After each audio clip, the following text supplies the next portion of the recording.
feedback has become an essential part of every performance management system in organization, given the situation of the country where people are working from home again, and there is a communication gap between the managers and the employees and every other people in the organization, and feedback acts as a bridge to close this gap.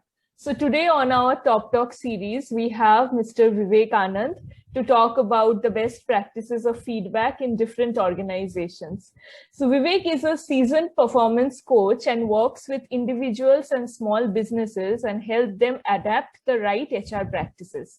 With over 25 years experience in education management and people development, Vivek is the principal architect, visionary, and exclusively responsible for strategy and services delivered at Skill Hub Learning. With his vision, Vivek has worked with leaders in education space and has executed numerous programs to equip aspiring students and professionals on various IT skills and led them to the path of glory and success.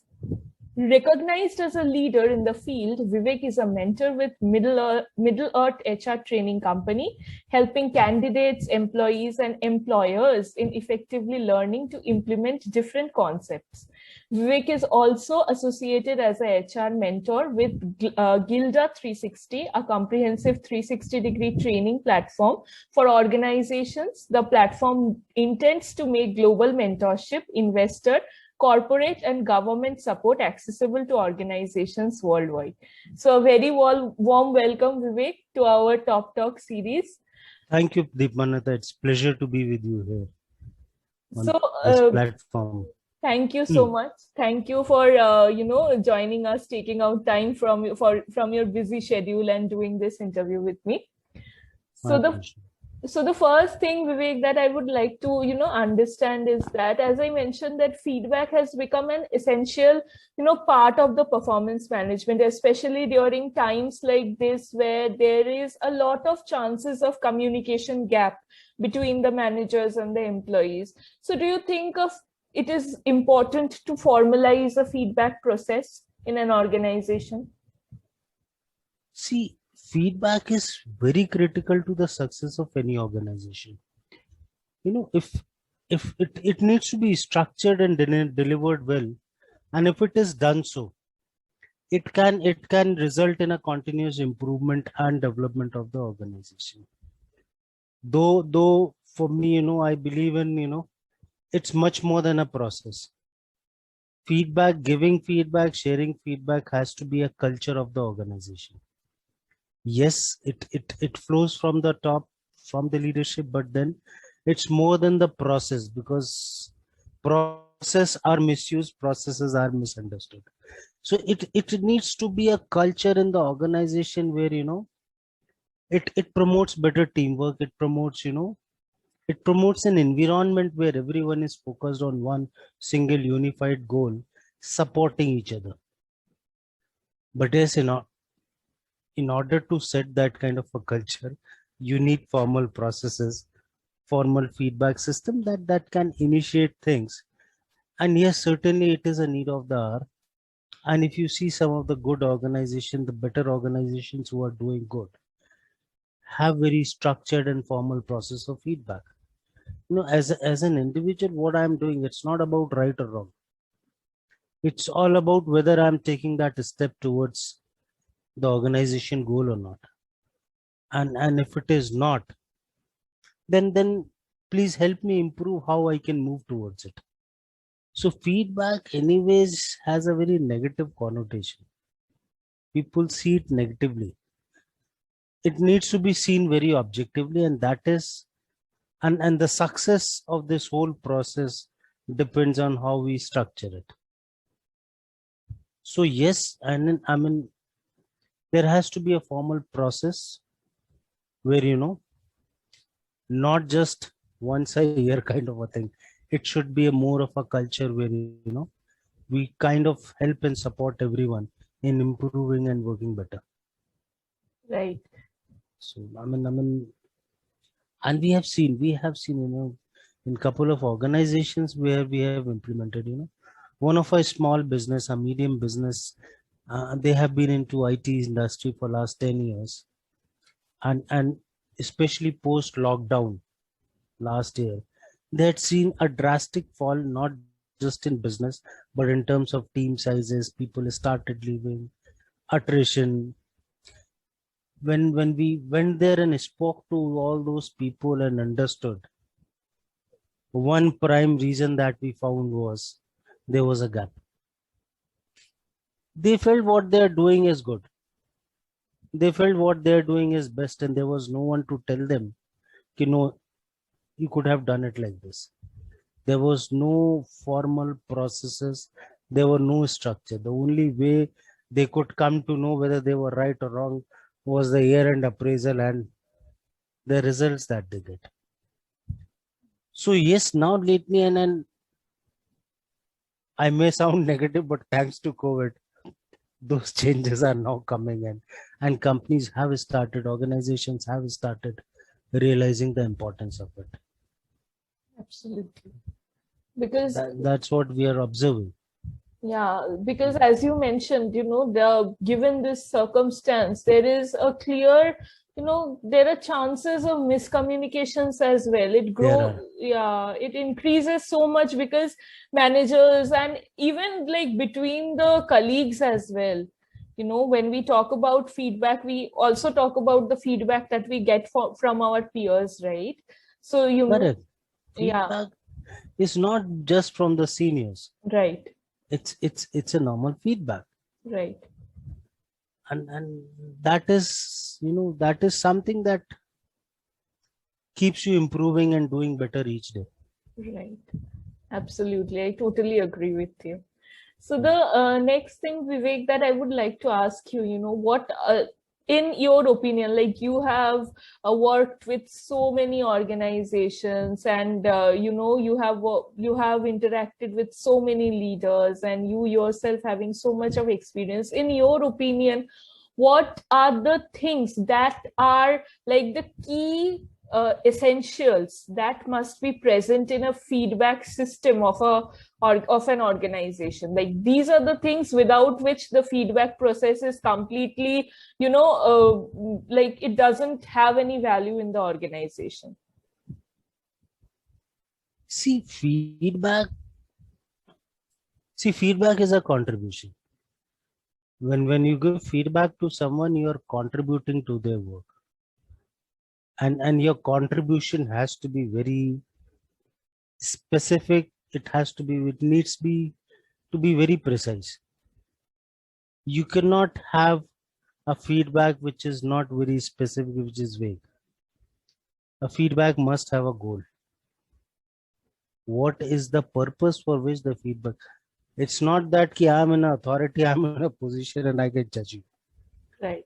So it's not about judgment. Your feedback, we need to keep in mind that whatever feedback we give is contributing something to the individual's growth and to the organization growth. And so it needs to be specific. Of course, it needs to be timely. There's no point if the time has gone, if whatever feedback however good and structured feedback you give, if it is not timely, then it is of no use. Yes, it needs to be significant. It needs to be very precise and frank. You don't have to mingle in words. It might be a little, bitter pill to give, but then at times it is needed.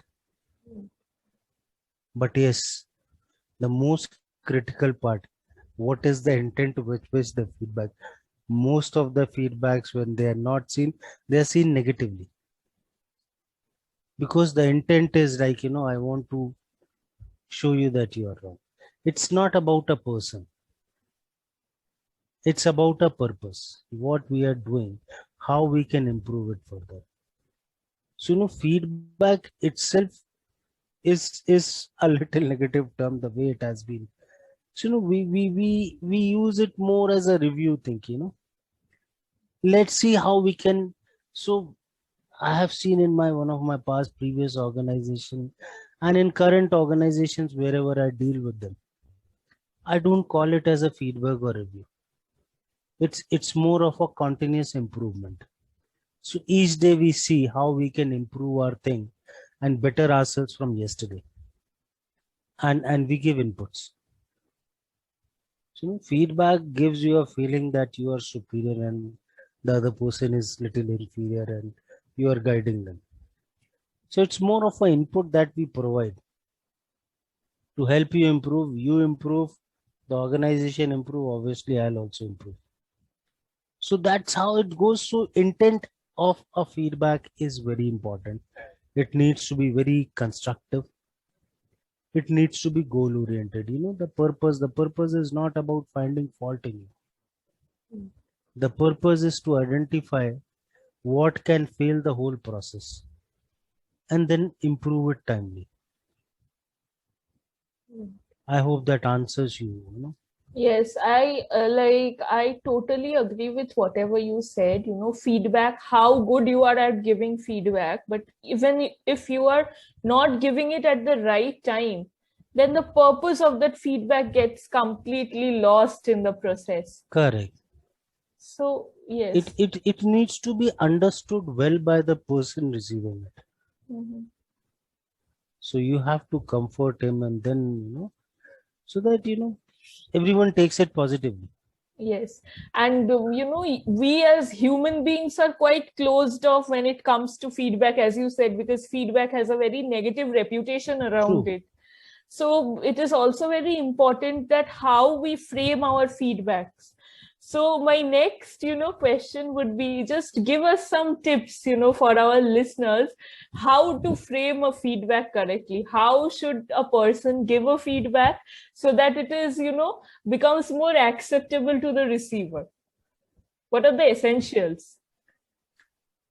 See, first thing first, let us not even think of it as a process that we are examining something and giving it. See, feedback as a process needs to be more of an engagement. It is a discussion between two people discussing a common agenda. And it should not be like I am giving and you are receiving. It's an engagement, it's a discussion.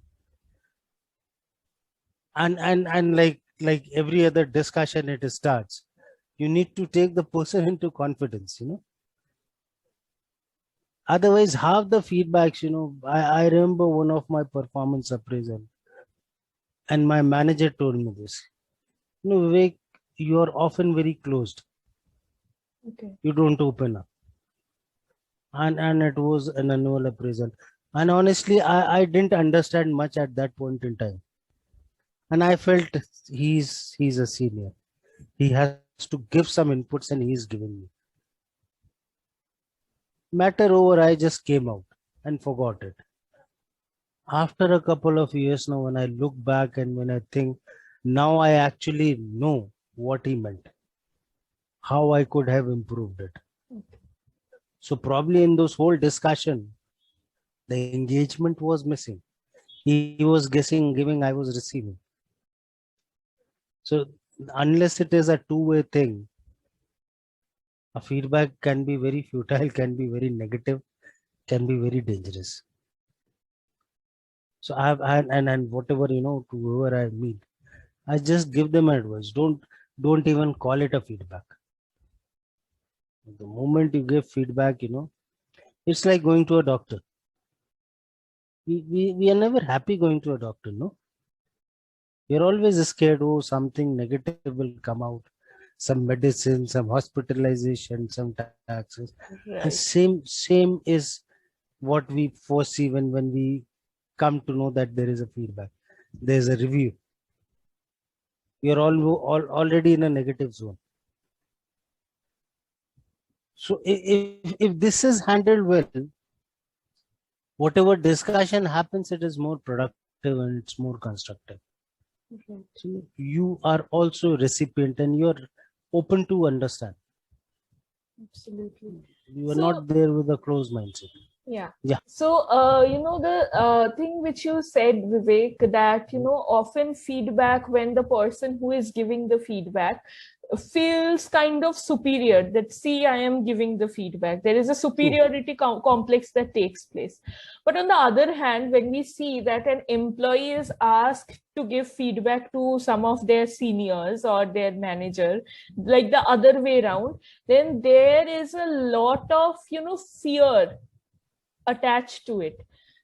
So how can that be overcome? Like, what are the tips from your side, and what are the practices that should be followed by an organization so that they can, just make the process more open and more like better from the employee's perspective as well? See, like I started with, there has to be a culture of feedback. It's not like if someone is giving me feedback, someone is trying to find faults in me. Or if I have to give feedback about my senior, it's not that I have to tell negative about them and then I have to fear, what will the senior react? How will the senior react? So it is more of a culture issue, and this is how the leaders behave in an organization. It's not about setting up a process. It's all about how the leaders are open to listen to it. Are the leaders open for a feedback? And I've been blessed to work with some of the bosses, some of the leaders who have been very open. We are discussing, we are designing policies, we are discussing the business things, and you are free to say, sir, I don't think this is going to work. And then there is a constructive, there is an objective discussion. Why do you think this is not going to work? And that alone gives you, when the leader is listening to you, you definitely showcase it to your other members, because this is what you have observed. And all good things that you see, you try to imitate, because you also want to be a leader like them. Right. And that is one big lesson that I have learned with working with these leaders. I have been working closely with Mr. Bharat Goenka, the owner and founder of Tally, and he himself is a person, who's open to it. If you have the courage to go to him, he's all there to listen to you. But half the time we ourselves are so scared that we don't go to the leaders and ask them and tell them, boss, this could be wrong. Right. So that happens. So it's more of, setting up an environment where people are free to share their views. Yes, some controlling is required because, when it comes to sharing views and opinions, you can be very free. There has to be a structure, and there needs to be a good, strong culture of sharing and accepting it. Yes. So it's not about processes, it's more about the behavior and approach that we follow as leaders so that others, and then that helps. Absolutely. Correct. Yeah. So it's like these programs that we do, there are a lot of students who come to me. But I don't think this is good, this is not working well. This, if you do it like this, and whatever skill hub that we have built during last 1 year, it's all thanks to my trainees and those learners who are working with me, and they're still working with me. They are still contributing because now skill hub learning has become a purpose for them. And if as a leader, if you are able to instill that, rest will keep happening. You don't have to bother much about it, about the processes and all. So I totally agree with you. Everything comes down to the culture of the organization. Correct.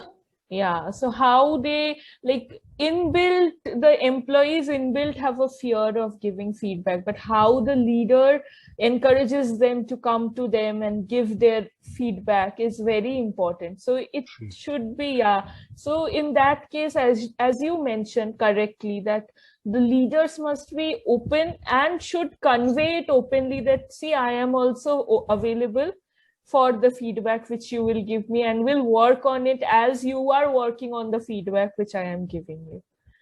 So, so the next thing, Vivek, that I would like to know from you is that in terms of the negative feedback, you know, so what even, most leaders do not uh, are afraid of giving negative feedback, or they cannot construct it properly so that it becomes acceptable to the employee, more acceptable to the employee.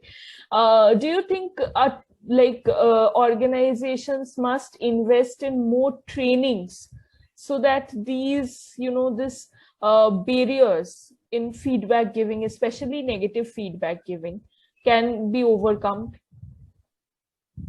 See, first thing, a lesson that I have learned in my corporate life, and especially after coming out of it, Mhm. there's nothing called negative feedback. Feedback is a feedback. We often make it positive or negative. It shows how open we are to listen and to accept. And again, as I said, it is more of a culture issue. But yes, people need to be trained on how to deal with such situations. So even if, let's say, someone has made a mistake, it is something that can be corrected, and that's what you are there for. You are there to correct a mistake. That's why you are a senior, no? And you are there to make sure that this is not repeated again. And creating a pressure will do no good to anyone. And that is the time when you need to show your sensitivity, and how you can make the person understand what mistake he committed. The methods may be right or methods may be wrong. I mean, wrong in the sense people don't like it, but then you have to set it up, and that's where again the key things. It's not about a person. Most of the feedbacks that are taken as negative are because it is about finding fault in people. So if Dipannata comes tomorrow and tells me, Vivek, this was wrong, the purpose is to tell what was wrong, not Vivek, you were wrong. And that's the only difference between positive and negative. The moment you tell me this was wrong, I'll also apply my mind and thoughts on, yes, what could have been improved in it. But the moment I come to know you are pointing fingers at me, I'm already defensive, no? And the moment I'm defensive, I'm closed. And then whatever you say looks negative to me. So giving a feedback is certainly an art, and how you can separate yourself from a person to process. That makes or breaks the whole feedback. And that's what I've been observing, at least, again, I had a fair mix of all kind of leaders with me, some of the good ones and some of not so good ones. But then, yes, this is one thing, the good ones have always showed you a way. It was about a process. It was not about you. And that's the only difference that, I foresee, if it is done constructively, if it is done with a purpose, not getting personal, but again on the process, people will listen to it. Because No one is there to listen to the negatives, and so those are the things that can, if they are taken care well, feedbacks can do magic.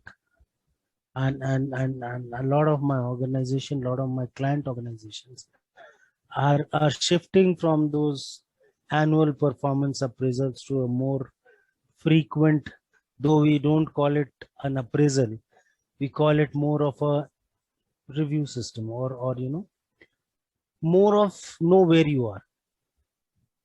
Let's see, let's catch up every month and see what we had decided to achieve and where we are.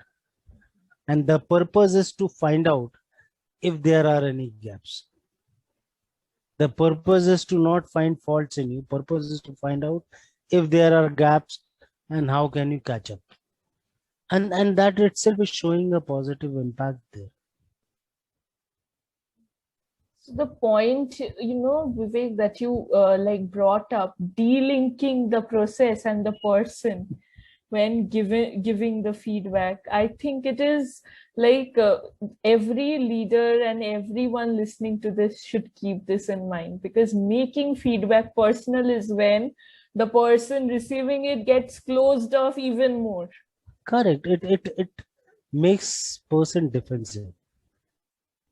So it's not about you and me, it's about the process. Absolutely. And then that makes all the difference. Yeah, totally agree with you. So the last thing, Vivek, that I would like to ask you, what are the key questions you think an organization should ask its employee to get honest feedback about itself, about the organization?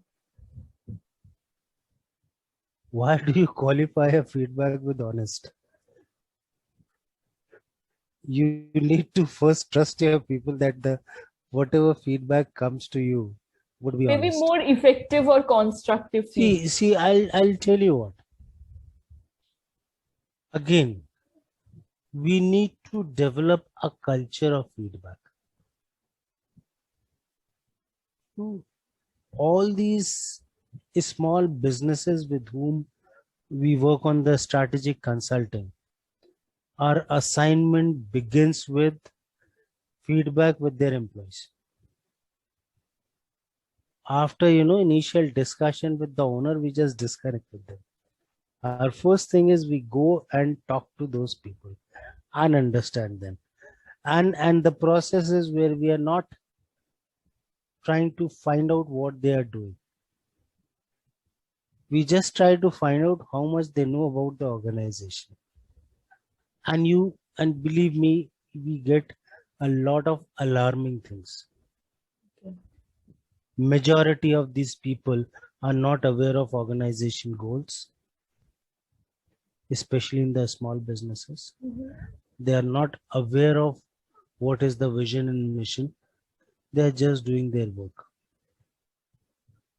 And there is a kind of disconnect between the management and the employees. So I mean there has to be an environment that created, and the moment you ask your people, hey, do you know where we are heading to? It's a very simple ask. You don't have to conduct a survey of best place to work. You just have to ask your people, do you know where we are heading to? That involves them.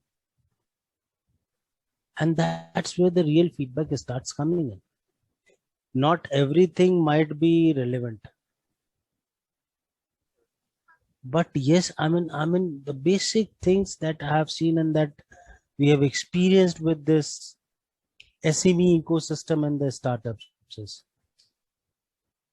some of the startups were actually very good, where each individual employee was committed and they knew what this whole team as a group is aiming for. Okay.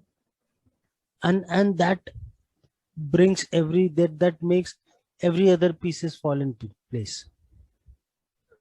So how well they know about the organization, about their vision, about the culture, how they feel. Otherwise, whatever question you ask, you will never get an open answer, because there is a feeling of fear. what I give, the answers that I give. So we did a satisfaction index with one of our client, and what they did was they created a Google form and shared with everyone. And the moment they did it, and I knew the purpose is lost, because now each employee was careful. Because I am filling Google form, they will know who has filled what. And I could see the reactions that came out. And looking at it, I immediately asked my team, boss, ignore this, go and do one-to-one discussion with each one of them. And we could sense, there is an environment where people are scared, because there is a disconnect between the management and the people. They don't feel they are more than employees. They don't feel they're a part of a vision. They're part of a mission or a movement, and that creates all problem. I mean, this is what I have been experiencing, and this is what we have found decent success also while implementing it with our businesses. And since we only deal with the small and medium ones and the startups, and we found it pretty effective there. Yes, I believe that what you said about, communicating the vision and mission of the organization, and also, letting the employees understand what is the organizational goal will, lead to a lot less miscommunication and a lot less fear in the minds of the employees when they are giving the feedback. True, that's so true. So thank you so much, Vivek, for this session. My pleasure, Deepanatha. It's always good to be with this fraternity, and you guys are also doing a good job in bringing system, giving a good defined system to the businesses, so that they can work towards good improvement in the business. Thank you so much. Thank you. My It was a pleasure talking to you. Same here. Thanks a lot. Thank you.